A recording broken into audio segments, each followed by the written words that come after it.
એનું મોટવણી, આર અને એફ વચ્ચેનો સંબંધ, આ બધાની ચર્ચા કરેલી હતી અને એના સૂત્ર જે છે સાબિત કરેલા હતા.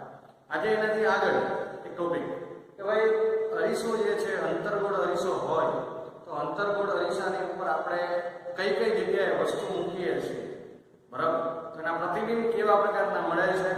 તો વસ્તુનું સ્થાન, પ્રતિબિંબનું સ્થાન, એ પ્રતિબિંબ કેવું છે, આભાસી અને ચતુર છે કે વાસ્તવિક અને ઉલટું છે, અને એમની મોટવણી જે છે એની વાતચીત આજે આપણે કરવાની છે. તો આજે આપણે અંતર્ગોળ અરીસા ઉપર રચાતા પ્રતિબિંબની જે છે વાતચીત કરીએ. તો સૌથી પહેલા જે છે અંતર્ગોળ અરીસો. અંતર્ગોળ અરીસો આપણે અંતર્ગોળ અરીસા ઉપર વાતચીત કરવાની છે. તો અંતર્ગોળ અરીસો એમાં ફર્સ્ટ ઓફ ઓલ પહેલું જે છે એની વાત કરીએ. આ અંતર્ગોળ અરીસાની નાની રચના કરીએ. આ એક વક્ર સપાટી,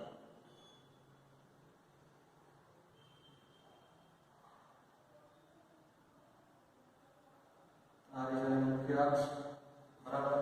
એમાં ઉપર જે છે મુખ્ય કેન્દ્ર F અને વક્રતા કેન્દ્ર C. હવે વસ્તુનું સ્થાન કઈ જગ્યાએ છે? વસ્તુનું સ્થાન, પ્રતિબિંબનું સ્થાન, પ્રતિબિંબનું સ્થાન, પ્રકાર કેવો છે, એ જે પ્રતિબિંબ પડે છે એનો પ્રકાર કેવો છે, પછી એનું પરિમાણ કેવું છે, પરિમાણ એટલે કેવી સાઈઝ છે, એની મોટવણી કેવી છે, બરાબર? આ પાંચ જે ટોપિક છે એના ઉપર હવે વાત કરવાની છે. તો સૌપ્રથમ જે છે આપણે વસ્તુને અનંત અંતરેથી આપાત કરીએ. આ પ્રતિબિંબની રચના કરતા પહેલા તમે જે ચાર આગળના કિરણો હતા એને એક વાર ફરીવાર રિવાઇઝ કરી લઈએ. તમે જો અનંત અંતરે આપાત કરો છો વસ્તુ, તો અનંત અંતરે જો વસ્તુ રાખેલી હોય તો તેનું પ્રતિબિંબ જે છે મુખ્ય કેન્દ્ર F ઉપર રચાય છે. તમે વસ્તુનું કિરણ જે છે ધ્રુવ P ઉપર આપાત કરો છો તેટલા જ ગુણે પરાવર્તન જોવા મળે છે. વક્રતા કેન્દ્ર C ઉપર આપાત કરવામાં આવે તો એની એ જ દિશામાં પાછું વળે છે. અને છેલ્લું મુખ્ય કેન્દ્ર F ઉપર આપાત કરવામાં આવે તો તે પ્રતિબિંબની રચના જે છે પરાવર્તિત કિરણ જે છે મુખ્ય અક્ષને સમાંતર પાછું મળે છે. આવી આપણે ચાર નાના મોટા કિરણો જે છે જોયા હતા. એનો જ ઉપયોગ કરી અને આપણે પ્રતિબિંબની રચના કરીશું. પ્રતિબિંબની રચના કરવા માટે કેટલા કિરણોની જરૂર પડે? તો ઓછામાં ઓછા 2 કિરણોની જરૂર પડે. કેટલા કિરણોની જરૂર પડે? 2 કિરણોની જરૂર પડે છે, બરાબર? આપણે જોઈએ સૌથી પહેલા વસ્તુને આપણે અનંત અંતરે રાખી દઈએ. અનંત અંતરે વસ્તુને આપણે અનંત અંતરે રાખી દઈએ. ભાઈ તમે જોઈ જ શકો છો કે વસ્તુને તમે અનંત અંતરે રાખશો, એનું કિરણ આપાત કરેલું છે તો તેનું પરાવર્તિત કિરણ જે છે તમને ખબર જ છે કે મુખ્ય કેન્દ્ર F માંથી પસાર થશે. પરાવર્તિત કિરણ તમે જોઈ શકો છો ડોટ ડોટ ડોટ દ્વારા દર્શાવ્યું છે. દાખલા તરીકે તમે વસ્તુને આપણા ઉપરથી કિરણ આપાત કર્યું, પરંતુ નીચેથી કિરણ આપાત કરીએ તો પણ આ જ પરિણામ જોઈ શકાય છે.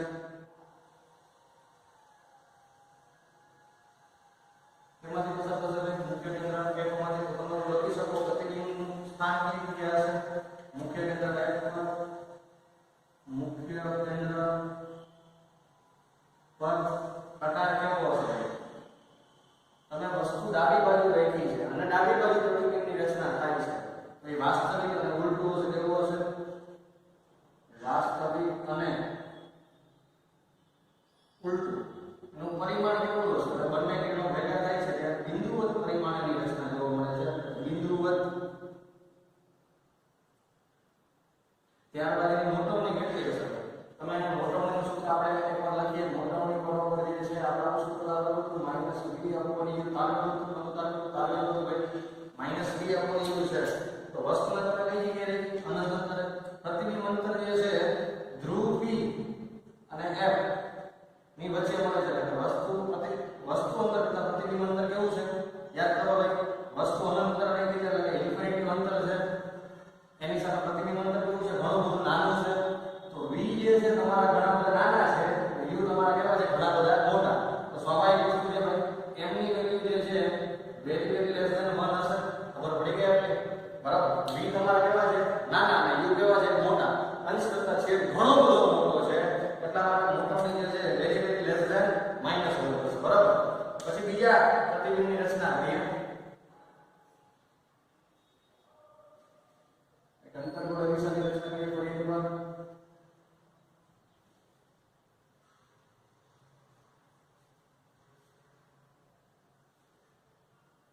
અંતર્ગોળ અરીસો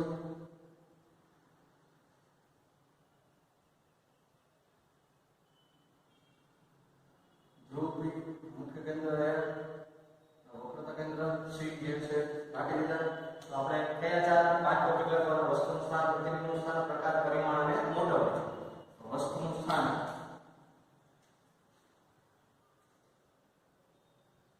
વસ્તુનું સ્થાન, પછી પ્રતિબિંબનું સ્થાન, પ્રતિબિંબનું સ્થાન, એનો પ્રકાર કેવો થશે ભાઈ, એની પરિમાણ કેવું થશે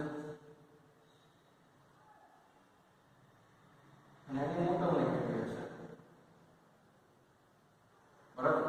તો જોઈએ આપણે કે વસ્તુને જે છે થોડી સી થી થોડી દૂર રાખી દઈએ. વસ્તુને થોડી સી થી થોડી દૂર રાખીએ આપણે. બરાબર. સી થી થોડે ક્યાં રાખી દૂર રાખીએ? વસ્તુનું સ્થાન સી થી થોડે દૂર રાખી દીધું છે. સી થી ત્યાં એટલે થોડે દૂર રાખી દઈએ. આપણે એમાંથી કિરણ આપાત કરીએ ભાઈ. કિરણ આપાત કરેલું છે. આ કિરણ જે છે અનંત અંતરવાળું કિરણ છે. પરાવર્તન થવાની કઈ જગ્યાએ ભેગું થશે? મુખ્ય કેન્દ્ર પર.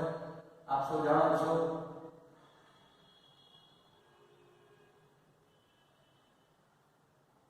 એ ઉપર ભેગું થશે. ત્યારબાદ બીજું કિરણ જે છે વક્રતા કેન્દ્ર સી માંથી આપાત થાય છે. વક્રતા કેન્દ્ર સી માંથી આપાત થઈ તો એની એ દિશામાં પરાવર્તન પામીને જોવા મળે છે ભાઈ. તમે જે દિશામાં આપાત કરશો એની એ દિશામાં શું થઈ જશે? પરાવર્તન પામશે. તો તમે જોઈ શકો છો કે બંને કિરણો કઈ જગ્યાએ ભેગા થયા? સી અને એફ. એટલે એનો મતલબ એવો છે કે પ્રતિબિંબનું સ્થાન જે છે ક્યાં સી અને એફ ની વચ્ચે આવી ગયું. બરાબર. એનો પ્રકાર કેવો હશે ભાઈ? પ્રતિબિંબ જે છે કેવું રચાતું હશે ભાઈ? તીર તમે પેલા જે છે શરૂઆતમાં સીધું હતું પણ હવે કેવું મળે છે? ઊંધું મળે છે. એટલે કેવું છે? વાસ્તવિક અને કેવું થશે? ઉલટું થશે. બરાબર. એનું પરિમાણ કેવું છે ભાઈ? વસ્તુ જે છે એની સાઈઝ કરતા જુઓ તમે જોઈ શકો છો કેવું થાય છે? નાનું થાય છે. એટલે વસ્તુ કરતા કેવું થશે? વસ્તુ કરતા નાનું. પછી મોટવણીની વાત કરીએ તો પરિવાર મોટવણીનું સૂત્ર શું છે? -v/u છે. તો તમારું u જે છે u ક્યાં છે ભાઈ? અહીંથી લઈને અને p સુધીનું અંતર છે. પ્રતિબિંબ જે છે અહીંથી લઈને અહીંયા સુધીનું જે અંતર છે એટલે કે પ્રતિબિંબ અંતર જે છે એ વસ્તુ અંતર કરતા કેવું છે ભાઈ? થોડું નાનું છે. તો v તમારા કેવા છે? નાના અને u કેવા છે? મોટા. અને સ્વાભાવિક છે કે ભાઈ એની વેલ્યુ જે છે -1 કરતા કેવી આવશે? ઓછી આવશે. ખબર પડી ગઈ એની વસ્તુ. ત્યારબાદ ત્રીજા પ્રતિબિંબની રચના કરીએ. ત્રીજું પ્રતિબિંબ જે છે એમાં અંતર્ગોળ અરીસો સૌપ્રથમ.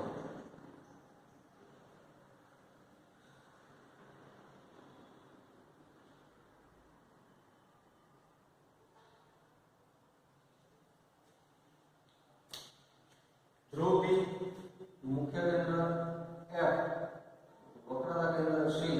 ખાસ દોડતી વખતે ધ્યાન રાખજો ભાઈ 1 થી p નું જે માપ હોય એ 1 થી c નું હોવું જોઈએ. હવે આપણે વસ્તુનું સ્થાન નક્કી કરીએ. વસ્તુનું સ્થાન કઈ જગ્યાએ રાખશું? વસ્તુનું સ્થાન, પ્રતિબિંબનું સ્થાન, પ્રતિબિંબનું સ્થાન, એનો પ્રકાર કેવો જોવા મળશે, ત્યારબાદ એનું પરિમાણ કેવું હશે અને ત્યારબાદ હશે એની મોટવણી કેવી હશે. બરાબર. હવે વસ્તુને જે છે આપણે મુખ્ય કેન્દ્ર એફ પર રાખી દઈએ. કઈ જગ્યાએ રાખી દઈએ? મુખ્ય કેન્દ્ર એફ પર રાખી દઈએ. મુખ્ય કેન્દ્ર એફ પર રાખી હોય તો વસ્તુનું કિરણ અનંત અંતરવાળું આપાત કરીએ તો તમને ખબર જ છે ભાઈ કઈ જગ્યાએ પરાવર્તન થતું જોવા મળે છે? મુખ્ય કેન્દ્ર એફ માં. બરાબર. મુખ્ય કેન્દ્ર એફ માંથી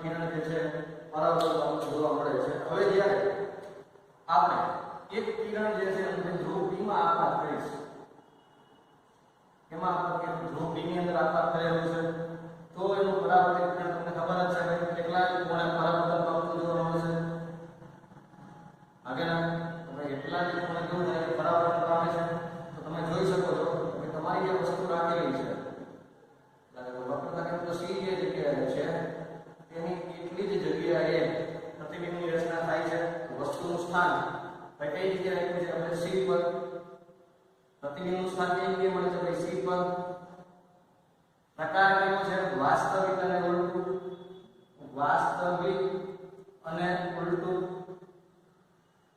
બરાબર એનું પરિમાણ કેવું છે જેવડી વસ્તુ હશે જેવડું જ પ્રતિબિંબ હશે એટલે વસ્તુ જેવડું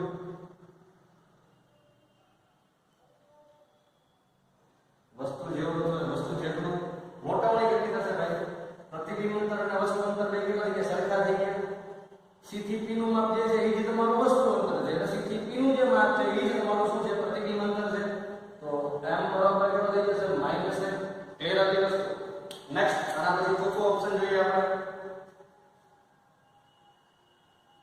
બરાબર નેક્સ્ટ ચોથો ઓપ્શન જે છે એની અંદર વાત કરીએ ભાઈ આપણે હવે સી ઉપર હવે સી થી ક્યાં જશે થોડા નજીક આવશું એટલે કે પ્રતિબિંબ હવે વસ્તુ જે છે તમારે ક્યાં આવશે સી અને એની વચ્ચે આવશે અંતર ઓરિએન્ટેશન ધ્રુવ બી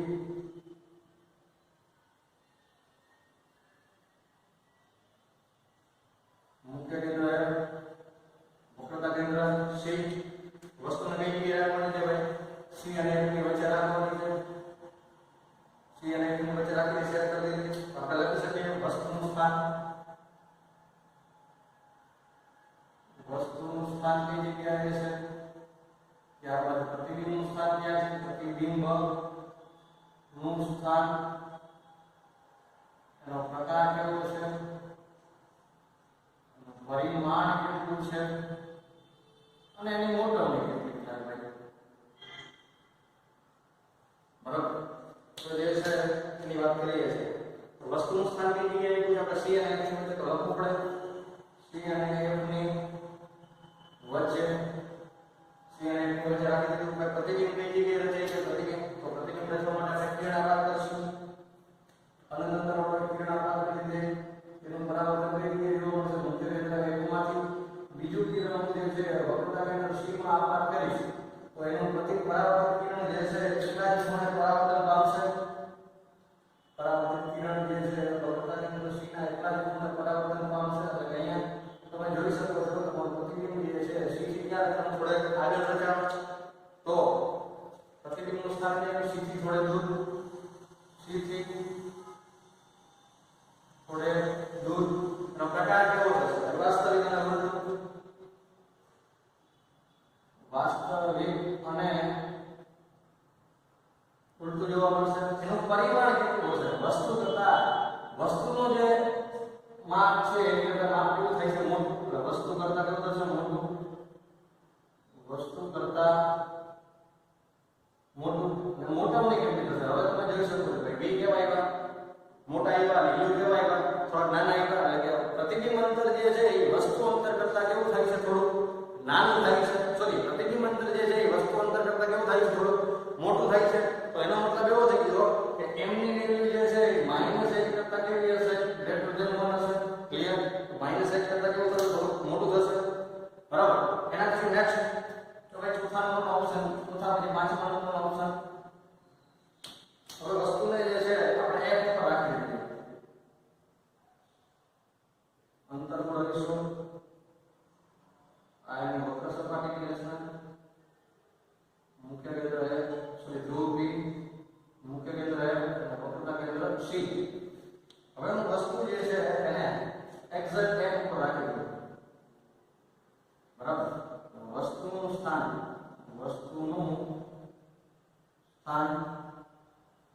પ્રતિબિંબનું સ્થાન પ્રતિબિંબનું સ્થાન એનો પ્રકાર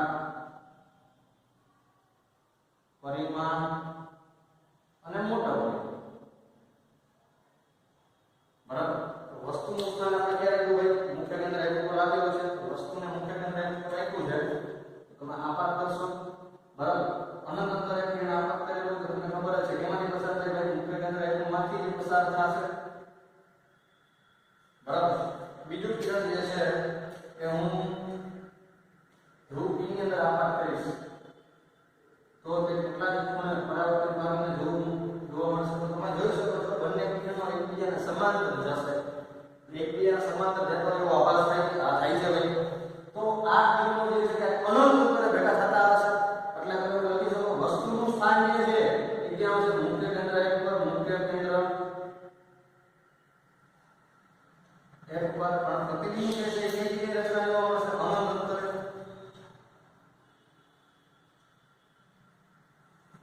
અનંત અંતરે પ્રતિબિંબની રચના જોવા મળશે. પ્રકાર કેવો થશે? વાસ્તવિક અને ઉલટું. વાસ્તવિક અને ઉલટું. એનું પરિમાણ જે છે એ કેવું થશે? વસ્તુ કરતા ખૂબ જ કેવું થશે? મોટું થશે. એટલે કે વસ્તુ કરતા મોટું. આપણે લખી નાખીએ ખૂબ જ મોટું. ખૂબ જ મોટું. એની મોટાપણી કેટલી થશે? હવે તમે જોઈ શકો કે ભાઈ વસ્તુ અંતર જે છે એટલે એની કેન્દ્ર લંબાઈ જેટલું છે એટલે P અને F જેટલું છે. પણ પ્રતિબિંબ અંતર જે છે એ તમને ખૂબ જ મોટું મળે છે. એટલે કે V તમારા ખૂબ જ મોટા થાય છે. તેથી તમારી મોટાપણી જે છે M એ વેરી ગ્રેટર ધેન -1 થશે. બરાબર. એટલે કે મોટાપણીનું મૂલ્ય ખૂબ જ મોટું મળશે. ક્લિયર આવી વસ્તુ ખબર પડી ગઈ. નેક્સ્ટ એના પર 6 નંબરના ઓપ્શન ઉપર જે છે જોઈએ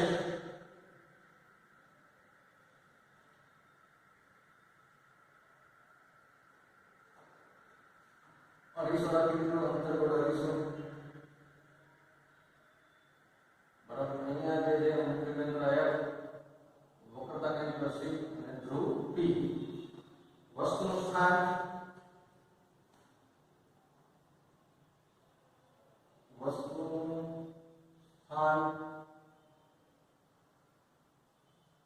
પ્રતિબિંબનું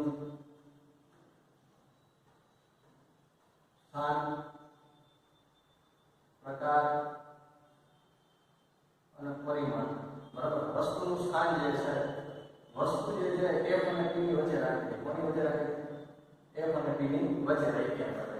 તો લખવું છે પ્રકાર અને મોટાપણી ત્યારબાદ ખાસ જોજો આ બધું મુખ્ય અક્ષર નંબર 2.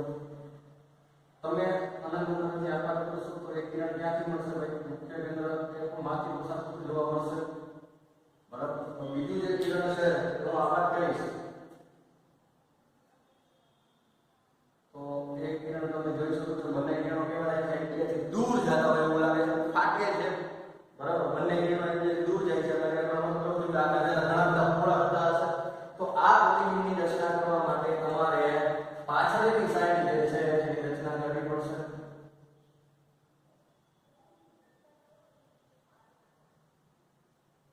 અહીંયા જે છે પ્રતિબિંબ જે છે રચાય છે. તમે જોઈ શકો છો પ્રતિબિંબ કઈ રીતે રચાણ? તો અરીસાની પાછળની સાઈડ રચાણ. એટલે કે V તમારા આ વખતે જે છે કેવા છે? પ્લસ. અને જમણી બાજુના અંતર કેવા થાય? હંમેશા પ્લસ થાય. તો વસ્તુનું સ્થાન ક્યાં છે? F અને P ની વચ્ચે. બરાબર. પ્રતિબિંબ ક્યાં છે? અરીસાની પાછળ.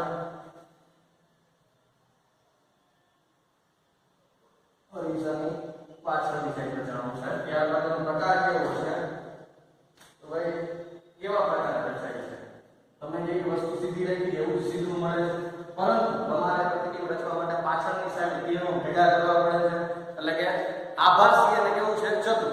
બરાબર. આભાસી અને ચતુર. આભાસી અને ચતુર. બરાબર. એનું પરિમાણ શું થશે? વસ્તુ કરતા મોટું થશે થોડું. વસ્તુ કરતા મોટું. કેટલું મોટું થશે એ તો વસ્તુ પર ડિપેન્ડ રહેશે. જ્યારે મોટામણી કેવી થશે? આ વખતે મોટામણી જે છે તમે જોજો આ ખાસ કેલ્ક્યુલેશન કરીને સમજાવું છું. અહીંયા તમારે V કેવા હશે? V ભાઈ પ્લસ હશે. U કેવા હશે? માઈનસ હશે. તો મોટામણીનું સૂત્ર શું છે? -V/U. તો V જે છે તમે પ્લસ મૂકશો અને U કેવા મૂકશો? માઈનસ મૂકશો. એટલે આ બંને જગ્યાએ m બરાબર -V/U છે. પરંતુ તમે જે કિંમત મૂકશો એટલે U કેવા થઈ જશે? તમારા માઈનસ થઈ જશે. -V/-U એટલે માઈનસ માઈનસ કરી દઈએ પ્લસ. તો +1 જે છે મળશે. કેવું મળશે? +1. એટલે મોટાની જે છે +1 કરતા કેટલી હશે? મોટી હશે. સીધી વસ્તુ થઈ ગઈ, ખબર પડી ગઈ આપણી વસ્તુ. બરાબર. વસ્તુ અંદર તમારું કેવું હશે? ખૂબ જ નાનું હશે અને પ્રતિબિંબની કરતા થોડું મોટું રચાતું હશે. +1 કરતા કેવું હશે? મોટું હશે. ક્લિયર? ખબર પડી ગઈ? આ આપણે અંતર્ગોળ અરીસાના 6 પ્રતિબિંબની જે છે વાતચીત થઈ.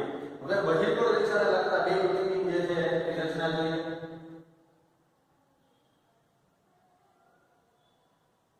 બહિર્ગોળ અરીસો. બહિર્ગોળ અરીસાને લગતા બે પ્રતિબિંબ છે એમાં જોઈએ. બંને પ્રતિબિંબ બાજુમાં જ દોરું છું જેથી કરીને તમને વધારે ખ્યાલ આવે.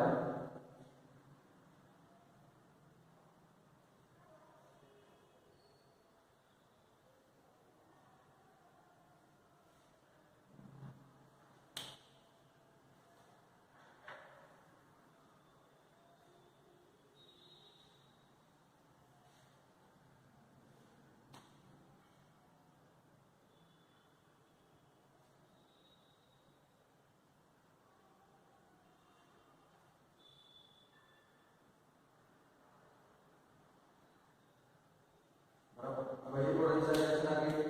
બહિર્ગોળ અરીસાની રચના છે આની વક્ર સપાટી દર્શાવી દઈએ આપણે. અહીંયા પણ જે છે વક્ર સપાટીની રચના દર્શાવી દઈએ.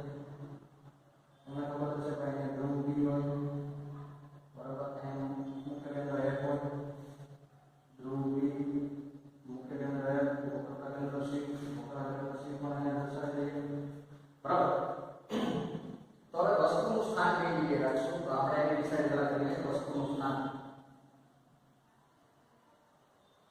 વસ્તુનું સ્થાન, પ્રતિબિંબનું સ્થાન, પ્રતિબિંબનું સ્થાન, પછી એનો પ્રકાર, પછી આવશે પરિમાણ અને આવશે મોટરને. બરાબર. તો વસ્તુને સૌથી પહેલા જે છે આપણે અનંત અંતરે રાખીશું. અનંત અંતરે રાખી અનંત અંતરે. બરાબર. તો વસ્તુને આપણે અનંત અંતરે રાખીશું તો આ રીતે કિરણ આપવા થશે. મેં બંને અનંત અંતરના કિરણો આપવા કર્યા. આ કિરણ પરાવર્તન પામે આ દિશામાં જશે, જ્યારે આ કિરણ કઈ બાજુ આવશે? નીચેની તરફ આવશે. પરંતુ આપણે પ્રતિબિંબની રચના કરવી હશે. એની રચના કરવી હશે, પ્રતિબિંબની રચના કરવી હશે તો બંને કિરણોને પાછળની તરફ લંબાવવા પડશે. એટલે કે એનો મતલબ એ કે તમારે આભાસી રચના કરવાની થાય.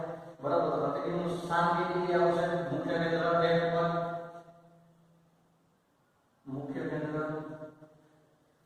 કેન્દ્ર F ઉપર જે છે બંને પ્રતિબિંબની રચના થશે. મુખ્ય કેન્દ્ર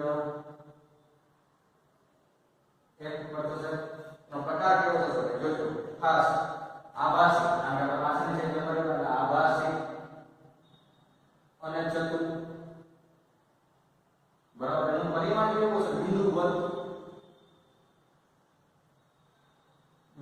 અને એની મોટવણી એક થશે. હવે જોજો u આપણે મોટવણીનું સૂત્ર -v/u, પણ અહીંયા u જે છે અનંત અંતરે છે. એટલે એનો મતલબ એવો થઈ ગયો કે ભાઈ તમારું મોટવણીનું મૂલ્ય જે છે ખૂબ જ કેવું છે? નાનું છે. પરંતુ એક મોટી વાત એ કહી દે કે એ +1 કરતા ખૂબ જ નાનું હશે. એના જેવું હશે. +1 કરતા ખૂબ જ નાનું હશે. બરાબર. કારણ કે u તમારા માઈનસ છે અને v તમારા કેવા હોય? પ્લસ. હવે બીજી જે વાત છે પ્રતિબિંબ માટેની વાત કરીએ તો હવે વસ્તુનું સ્થાન થોડું ચેન્જ કરે. વસ્તુનું સ્થાન, ત્યારબાદ પ્રતિબિંબનું સ્થાન, પ્રતિબિંબનું સ્થાન, ત્યારબાદ આવશે એનો પ્રકાર, ત્યારબાદ પરિમાણ અને ત્યારબાદ મોટવણી. બરાબર. તો વસ્તુનું સ્થાન જે છે અનંત અંતર અને ધ્રુવ P ની વચ્ચે ગમે તે અનંત અંતર અને અથવા તો એવું કે મુખ્ય અક્ષ પર ગમે તે, તો સાદી ભાષામાં સમજાય છે. મુખ્ય અક્ષ પર ગમે તે, મુખ્ય અક્ષ પર ગમે તે રાખીએ. મુખ્ય અક્ષ પર ગમે તે રાખીએ. કિરણ આપાત કર્યા, આ કિરણ આપાત કર્યો પરાવર્તન પામીને આ દિશામાં વળી જશે. જ્યારે બીજું કિરણ આકાર કરીશ. બીજું કિરણ જે છે હું ધ્રુવ ની અંદર આકાર કરું. એની અંદર આકાર ધ્રુવ ની અંદર તો એટલા જ તમને ખબર છે કે પાછું બરાબર જોવા મળે. બરાબર કે નહીં? હવે મારા પ્રતિબિંબની રચના કરવા માટે શું કરવું પડશે? પાછળની તરફ લંબાવવા પડશે. પ્રતિબિંબ લંબાવી જ્યારે આનું કિરણ આ બધું લંબાવવા પડશે. જો પાસ બને રીતે લંબાવી દીધા છે તો અહીંયા જે છે તમારું પ્રતિબિંબ છે. હવે તમે જોઈ શકો છો કે વસ્તુ કરતા પ્રતિબિંબની રચના કેવી છે? ખૂબ જ નાની થઈ છે. બરાબર? પ્રતિબિંબની સાઈઝ ઘણી બધી કેવી છે? નાની છે. પ્રતિબિંબનું સ્થાન ક્યાં છે? P અને F ની વચ્ચે. P અને F ની વચ્ચે છે. એનો પ્રકાર કેવો છે ભાઈ? આભાસી છે. આભાસી અને કેવું છે? પરિચિત છે. બરાબર? એનું પરિમાણ કેવું છે? વસ્તુ કરતા કેવું છે ભાઈ? નાનું હશે. વસ્તુ કરતા નાનું છે. તમને દેખાય છે વસ્તુ કરતા નાનું છે. અને એની મોટવણી કેવી થશે? હવે તમે જોઈ શકો છો ભાઈ તમારું વસ્તુનું સ્થાન છે મુખ્ય અક્ષ પર ગમે ત્યાં છે. એટલે કે u તમારી વેલ્યુ જે છે કે હશે પણ એ v કરતા તો કેવો હોય છે? મોટો જે છે u જે છે આના કેસની અંદર v કરતા કેવો થશે? મોટો થશે. એટલે તમને ખબર પડી જાય એમ નંબર કે તમારો છેદ જે છે મોટો છે અને u v કેવો છે?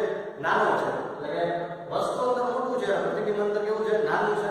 તો નાનું છે પણ એનો મતલબ એવો થઈ ગયો મોટો એનું મૂલ્ય હશે પ્લસ 1 કરતા કેવું થશે? નાનું થશે. પ્લસ 1 કરતા કેવું થશે? નાનું થશે. ખબર પડી? આગળ આટલી જે છે પ્રતિબિંબની જે છે રચના રહી અને આપણે એના વિશે ચર્ચા વિચારણા કરી. તો ભાઈ પ્રતિબિંબને તમે વસ્તુને અલગ અલગ સ્થાન પર રાખો છો અરીસામાં. બરાબર? તો તમને અલગ અલગ પ્રતિબિંબની રચના મળે છે. તો આ બધા જ પ્રતિબિંબની જે રચના છે એ એક માર્કના MCQ અથવા તો એક માર્કની ખાલી જગ્યાની અંદર પૂછી શકે